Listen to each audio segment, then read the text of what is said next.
ත්‍රිවිධ හමුදා මූලස්ථානය ආරක්ෂක අමාත්‍යාංශය පිහිටා තිබෙන අධි ආරක්ෂක කලාපයේ සුපිරි වෙළඳසලක් අසල නීතිඥවරයෙක් සහ ඔහුගේ බිරිඳ අමුවේ ඝාතනයට ලක් වුණා. අපි මේක දකින්නේ අපේ රටේ නීතිය හා සාමයට ඒ වගේම ජාතික ආරක්ෂාවට එල්ල කරපු දැවැන්ත මරු පහරක් හැටියට.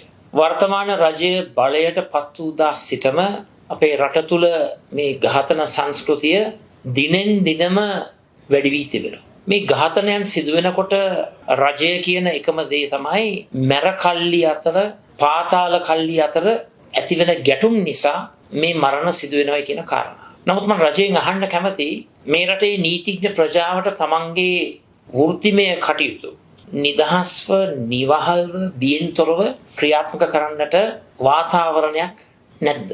අවස්ථාවක් නැද්ද?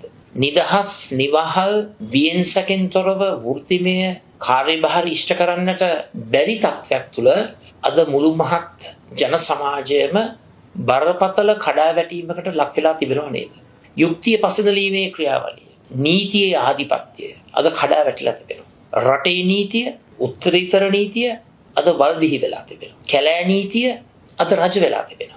දිගින් දිගටම ජනාධිපතිවරයාත් මේ රජය අපොහොසත් වෙලා තිබෙනවා මහජන ආරක්ෂාව, ජනතාවගේ ආරක්ෂාව තහවුරු කරන්නට, ශක්තිමත් කරන්න. මෙවන් තත්ත්වයක් තුළ මේ රටේ ප්‍රජාතන්ත්‍රවාදී නිදහස කඩාවැටීම තුළ අපි රජයට යෝජනා කරන්නේ තවදුරටත් අධිකරණය දේශපාලනීකරණයට ලක් කරන්නේ නැතුව, තවදුරටත් නීතිපති දෙපාර්තමේන්තුවට ඇඟිලි ගැසීම් සිදු කරන්නේ නැතුව මේ රටේ මහජන ආරක්ෂාව සඳහා පූර්ණ අවධානය යොමු කරලා අපේ රටේ ක්‍රියාත්මක වෙන මේ පාතාල කල්ලි සංස්කෘතිය, මේ ම්ලේච්ඡත්වය, ප්‍රශ්න විසඳ ගැනීම මිනිමරු ක්‍රියාවන් තුළින් ක්‍රියාත්මක වීම, මේ වහා නතර වෙන වැඩපිළිවෙලකට රජය අනිවාර්යයෙන්ම යා යුතුයි. සිවිල් ආරක්ෂක කමිටුවලට තමන්ගේ ගෝලබාලය පත් කරලා මේ ඉලක්කය කරා යන්න බෑ. පොලිසිය ආරක්ෂක අංශ දේශපාලනීකරණයට ලක් කරලා ප්‍රජාතන්ත්‍රවාදය ශක්තිමත් කරන්නට බෑ. නීතිය ආධිපත්‍යය ශක්තිමත් කරන්නට බෑ. නීතිපති ඇතුළු නීතිපති දෙපාර්තමේන්තුවට බලපෑම් කරලා මේ රටේ ප්‍රජාතන්ත්‍රවාදය දිනවන්න බෑ. අධිකරණ ශාස්ත්‍රය දේශපාලනීකරණයට ලක් කරලා ප්‍රජාතන්ත්‍රවාදී ඉලක්ක ජයග්‍රහණය කරන්නට බෑ. අනිවාර්යෙන්ම කට වචනයට පමණක් සීමා නොවුණු මහ පොළොවේ සත්‍යයක් යථාර්ථයක් බවට පත් වුණු පාතාලය මර්ධනය කිරීමේ, පාතාලය සුන්බුන් කිරීමේ වැඩපිළිවෙලක් අපිට අවශ්‍යයි.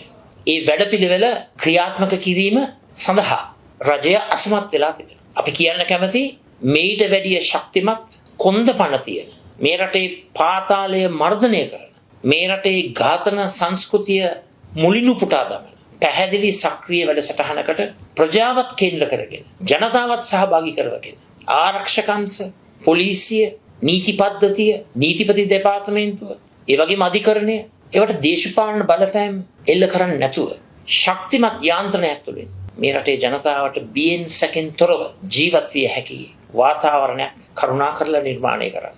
මිනිමරු කල්ලිවලට, පාතාල කල්ලිවලට අපේ රටේ ප්‍රජාතන්ත්‍රවාදය උදුරා ගන්නට ඉඩ තබන්න දෙන්න බෑ. මේ රටේ නීතිය ආධිපත්‍යය, නීතිය සුරක්ෂා කරන්නට රජය ඒ වගකීම බාර ගන්නට ඕන. අපිට මතක් වෙනවා බංකුවකුයි මේසයකුයි පුටුවකුයි අරගෙන එන්න ජාතික ආරක්ෂාව ගැන පාඩම් උගන්වන්නම් කියලා ලොකුවට කතා කරපු ජාතික ආරක්ෂාවේ මුරදේවතාවන් හැටියට හඬ නගපු අය අද ඒ අයට මේ සිදුවෙන මිනිමරු ඝාතන කල්ලි සංස්කෘතිය මඩ පවත්වන්නට හැකියාවක් ලැබිලා නැහැ.